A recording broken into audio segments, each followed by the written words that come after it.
To help us unpack the political and regional implications on this crisis, we're joined by Mr. Mohamed Osman, an international relations specialist, and Mr. Ihab Omar, a journalist at Al-Ahram newspaper. Thank you both for joining me here.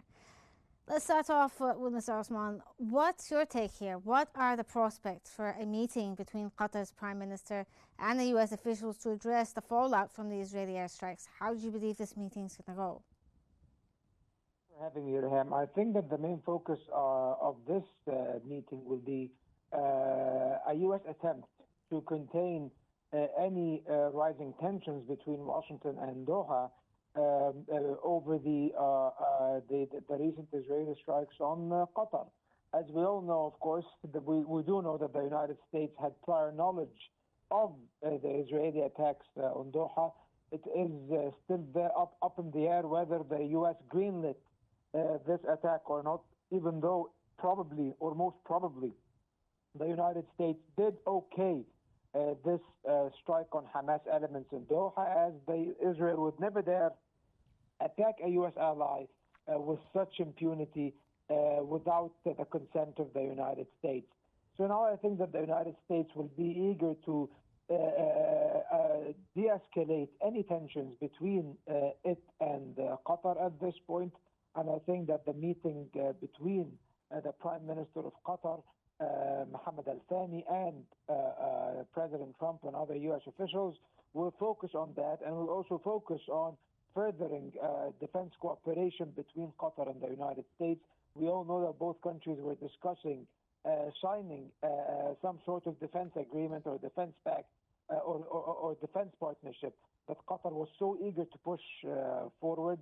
So now I think that the United States will accelerate the formulation and the promulgation of this agreement as part of appeasing Qatar and kind of attempting to defuse the tension and basically control and contain their dismay or anger on account, of course, of the Israeli attacks. I do not believe that we will find that any breakthroughs will happen with regards to Gaza. If Gaza will even be seriously discussed at this point, the future of the ceasefire negotiations now are in dire straits. We are surrounded by uncertainty. A mediator was targeted by one of the belligerents in a completely unprecedented move, maybe in modern politics. So I believe that the meeting will primarily focus on Qatari-U.S. bilateral relations and maintaining them and preventing any tensions or deteriorations to take place with regards to them. Okay, let's get Mr. Omar's take here. Now, sir, how do you view the Security Council's condemnation of the strike and its balance with the political considerations involving Israel as an ally to the United States? For the first time, we're seeing, the U.S. delegate actually criticize the Israelis during the Security Council meetings. Greetings for you and for your esteemed guests. Thanks so much for your hospitality. We used to see the Security Council as a condemnation, even and as a we didn't see any specific responses in the causes. It only gave these strong responses in the issues that is important to U.S. But when U.S. decided to marginalize the Security Council, they can do this. At the end of the day, America and Israel are trying to contain the outrage of the state of Qatar after this Israeli raid, but at the end of the day, this strike had taken place already, and Israel has sent its message, and even U.S., which I believe has given this green light to Israel, has also sent this message, and no one can give a place for those factors where Israel and the U.S. did not want. So this was a decision was taken in order to get rid of the Hamas members in Doha. This raid was surprising for the U.S. allied in the region and pushed many countries to review its policy. Those who did not believe before need to believe right now that America has no allies but has only interests. And the insist to use this approach with these countries, especially the Gulf countries, and they shouldn't think that their investment and their money in the American banks will make them a decision maker with U.S. or even partners. Okay, Mr. Osman, now if we can also go back to the idea of the negotiations and the conflict in Gaza itself. You spoke about the idea that there is possibly no negotiations when it comes to the Qatari meeting with the U.S. representatives. How might the Israeli strikes affect the broader Israel-Gaza conflict in general and attempts for a ceasefire? I know this may not be on the table right now, but it's definitely going to be there in the near future. That the main purpose of the Doha attack itself was to undermine the ceasefire talks, to enrage the mediators to the extent that they will not be able to carry on their mission and their task as mediators by basically dragging them into the conflict, and also to torpedo any initiative or alleged initiative by the United States to end this war. Because let's not forget that the Hamas leaders who were meeting in Doha, they were meeting to discuss a U.S. proposal for a ceasefire and a detainee exchange deal, and probably they were going to issue a positive response to the American initiative. Israel, did not want that to happen, so they saw to it that it never happened. And maybe even the United States might be complicit in these Israeli designs. I know we hear reports all the time that the U.S. maybe knew in the last minute, or that the United States was enraged by what the Israelis did. I don't buy that for a second, and no one should. But Mr. Osman, I mean, we can't really determine there if they had prior orders or not, regardless of that. But what's said in the media right now, which is an interesting development, is some officials in the U.S. administration are coming out now and saying that every time they make progress when it comes to the ceasefire negotiations, that basically the Israelis torpedo it. So does this mean that there's a possibility that they may pressure the Israelis for a little more than they usually do?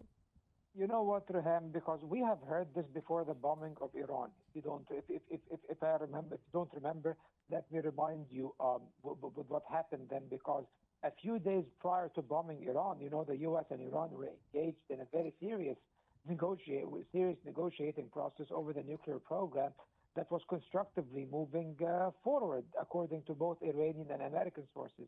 And before the Israeli bombing, a few days before that, we have seen reports from Axios and other U.S. media outlets that are close to the White House, like the Wall Street Journal, claiming that the United States warned Israel not to take any action against Iran. And afterwards, surprise, surprise, Israel bombed the hell out of Iran during a 12-day war. And it turned out that the United States was engaging in a war of information and a disinformation campaign as part of the war, and they joined the war in the last days and bombed the Iranian nuclear facilities. We should never buy this rhetoric for 1 second. If the United States wanted to pressure Israel, they could have. Israel would never have dared attack any country, by the way, in the region without the consent of the United States, let alone Qatar, a core U.S. ally in the region that hosts the largest U.S. military base in the region, overseas base, and maybe even the world. No one can access Qatari airspace or launch anything at Qatar without the consent of the United States. So let's not kid ourselves, Rehan, because this is basically laughable, these notions that are being played every now and then in the U.S. media. And later on, it will turn out that other reports will come out to reveal that the United States was complicit the entire time. And also, let's never forget that what is also being leaked to that same media is that the United States plan for the day after the war in Gaza is basically identical to what Israel is proposing. And reaching a ceasefire at this point and achieving a detainee deal and stopping the war does not realize the U.S. aims and the U.S. vision for Gaza, which is the Riviera, the displacement, the ethnic cleansing, and the liquidation of the Palestinian cause. And unfortunately, the United States is completely complicit with the Israelis in this regard. Therefore, bringing me to your original question, I believe that the prospects of any successful negotiating process, at least in the near future, are close to none. Okay, Mr. Omar, now I don't know if you got what Mr. Osman just said there, that he's basically saying that the US is relatively complicit in what's happening right now in the region. So, given this statement, in your opinion, what role is the US playing when it comes to the diplomatic efforts to end violence and broker ceasefire agreements? Do you even think that there is a role, or are they just doing this show and pony sort of style negotiation tactic?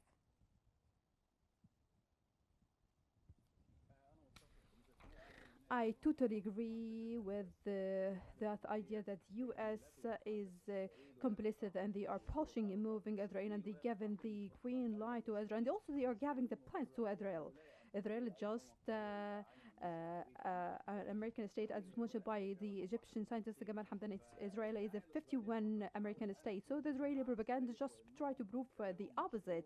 They have their own project, they have their own determination, but actually they are just a tool for the American administration. And America has a clear goals of what's happening in the region since 7th of October 2023, included to dismantle the Silk Road, Chinese Silk Road for the American interests, and also to eradicate many of the Arab projects, including the Egyptian projects, and to change the borders and to increase the chaotic situation, and also increase the destruction of the nations for the interest of the militias, and have open countries without governments and without armies.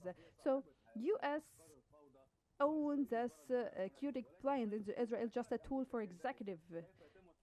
But how we can negotiate with U.S. as a mediator if that was the nature of their position? This is the rules of this game. We are trying to do through this Egyptian mediation, whatever Egypt, Qatar, or even other mediators who are trying to interfere in a temporary way as Kingdom of Saudi Arabia and the UAE and Turkey. Everyone is trying to convince U.S. to bring to these negotiations.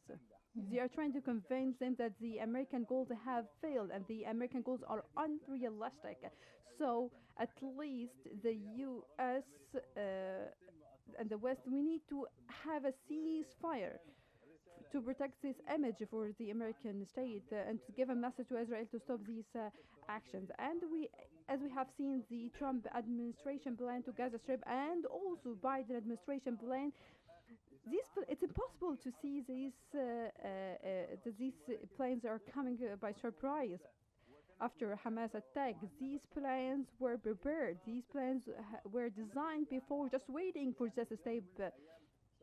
And one day, I believe we know after a lot of discussions that these plans were already prepared in order to give a pretext to the Israel to start this Israeli, American, European plan aimed at destroying the region and to control its natural resources and impose a new plan to the region where no countries, states, no institutions, regions that cannot be unlivable regions and also cannot be used for investment or tourism.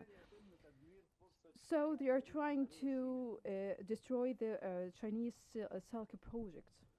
Okay, Mr. Osman, now you caught there Mr. Omar's statements. He's basically arguing that negotiations with the U.S. is basically a negotiation in bad faith. Now, there's also a lot of criticism towards the U.S. from its natural allies and its approach towards Gaza, basically, and the escalations there. We're seeing the allies, especially in the West, shifting away from the U.S. position when it comes to the Israelis. How do you see this? Do you think that, again, this is just the West trying to deflect and not be complicit in this situation?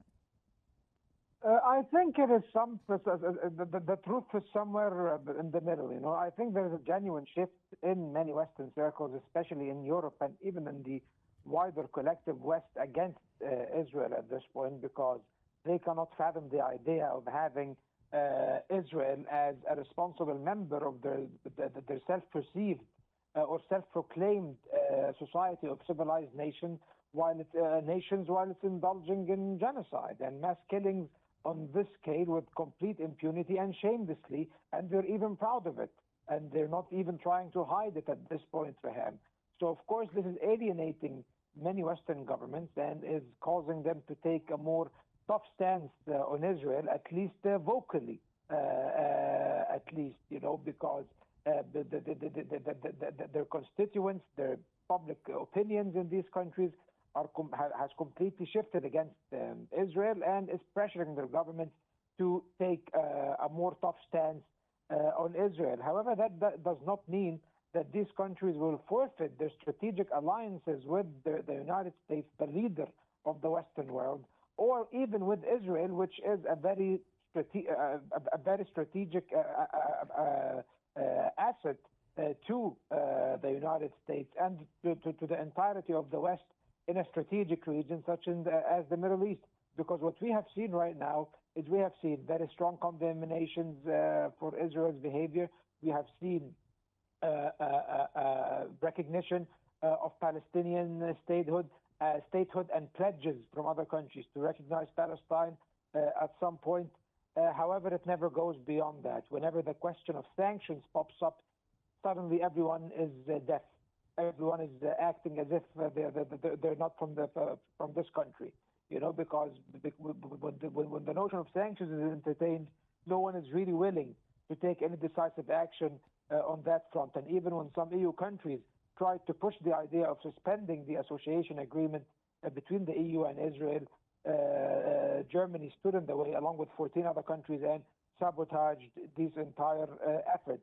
And even some countries that suspended military supplies or arms supplies to Israel, this is not that effective. That's why no one really cares about it, because European arms supplies to Israel's military only account for about 6 to 7% of Israel's needs. So it's nothing, basically. And it does not really hamper the Israeli war machine. However, no one is really willing to take any decisive action, such as imposing sanctions, like what they did with Russia, with Iran, and many other countries. Maybe then they can start countering the balance and pressuring Israel and countering the balance, at least a bit, tilting it to the favor of the Palestinians in the face of the unconditional and unlimited support the United States provides to Israel. However, at the end of the day, this cannot make us deny or turn a blind eye on the fact that there is a substantial shift against Israel, and this is historical. This has never happened before. However, this will not change or alter the U.S. position, and at the end of the day, all of these countries will be eager not to anger the United States or be on the wrong side, especially with an administration as temperamental and unstable as the Donald Trump administration and President Trump himself. They will be very careful not to anger him, basically. So they will be very careful on how they deal with the Israeli fire. Okay, Mr. Omar, now how does the U.S. military itself assess the risk of a wider regional conflict stemming from the Gaza situation and, the Israeli strikes on a number of different countries within the region?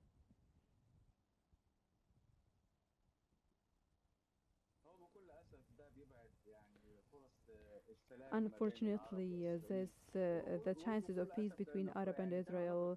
Also, we have seen this historical chance for Israel to integrate in the region in a good way. But what happened in the recent period indicates that everyone who call for better understanding with Israel and to have mutual respect, actually Israel is the one who disrespect its agreements with the PA regarding Oslo Accords and the other agreements with Palestinian Authority.